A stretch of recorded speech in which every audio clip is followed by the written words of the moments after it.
don't really feel very good. Listen, this is kind of like how to survive when now you're 4'1" or 4'2". Can't remember what I started this podcast out calling it. Not suffered from CRS, so there's no telling what I told you the last time. Other than what I tell you today is what I believe it is. Tomorrow it may be something different. Hope you're having a great day. This is the crazy one-legged old man in a wheelchair live at the Funny Farm. All right, we're hanging out today.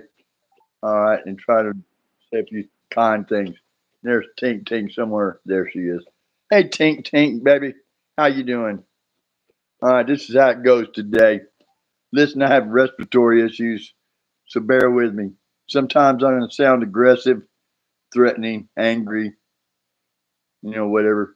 Sometimes I may be a little bit, but it's never as bad as it sounds like it's coming out of my mouth because of that. When I try to breathe and talk and communicate with other people, sometimes it kind of gets forceful and I'm having to force air out. So it creates conflicts because they're like, why are you being aggressive towards me?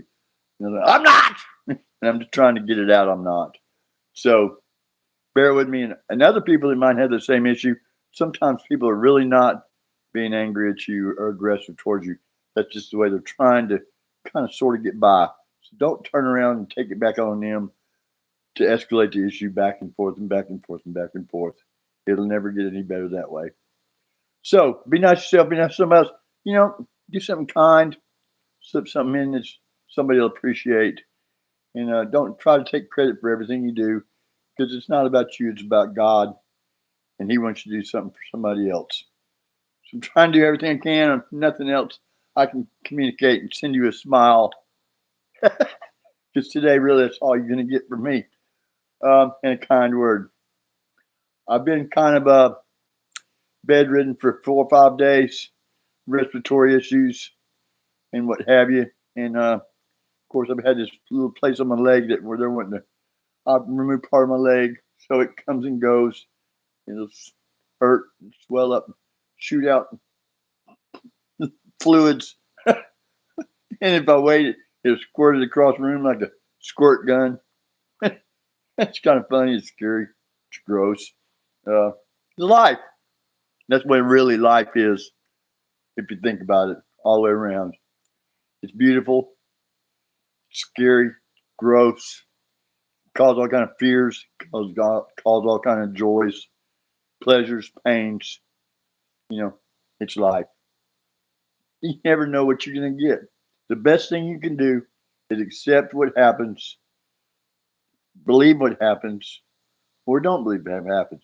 But whatever you can do is know that if you just don't go through it being aggressive and angry, you'll be better off. Be happy, accept what you get, have a smile. Hopefully, it get better tomorrow. If not, be as happy as you can. Spread the joy to somebody else because if you spread it to somebody else, somebody's going to spread it to you. It's the way it works. So, anyway, I've been trying to kind of show y'all how I get things done to the best of my ability for myself by myself. All right.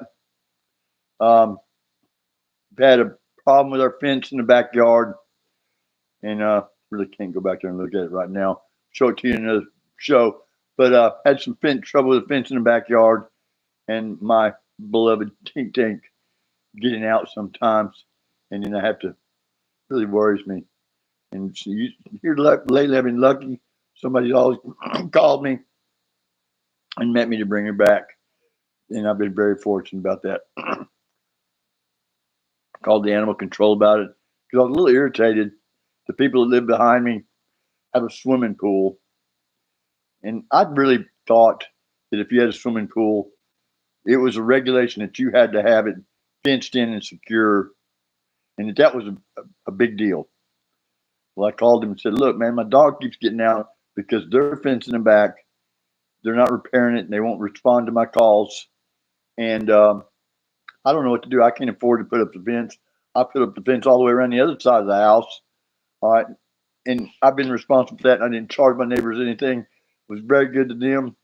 And now these people won't even talk to me. But my dog keeps getting out because of the fence coming down." He said, "Sir, you have a dog. It's your responsibility to make sure you have it. You better get that fence repaired. It's on your bond. It's all we can do. And I was like, oh my God. Why is he being so mean to me? I said, well, that's okay. It's all right. So I kept my dog in the house more or less since then. And I'm going to try to build a small doggy run that I can afford here by the house because I'm going to take care of my dog. I want to do the right thing. And I hope and pray that the guy in animal control, the next call he has is a little bit nicer or friendly to the person that's having a day on the other side of the line next time. I'm going to be nicer and friendly to the person on the other line when I talk to them every time from now on, just because I know how it makes me feel. And I hope you'll do the same. So me and Tink, we're hanging out. Queenie's around here somewhere. A friend of mine bought me a hamburger by the other while ago. Feel good about that. And me and my sick butt, we're going to stick another piece of this hamburger down our pie hole. We're going to take some extra prednisone, do a breathing treatment, and we're going to hit the sack again. You may not hear from me or see me for a couple more days, but when you do, I'll have a smile, and I hope I have something good to say. How to survive and how to get by when now you're 4'1". Pat Robinson, Life's Funny Farm. I am the crazy one-legged old man in a wheelchair and a carpenter without a clue, and we're just trying to get by on a day-by-day basis. God's good. Trust and trust, faith and faith. No pronoun for it. It's God. He is the mighty. He's the all. All right. Do what you can do to be there with him when you're gone. See ya.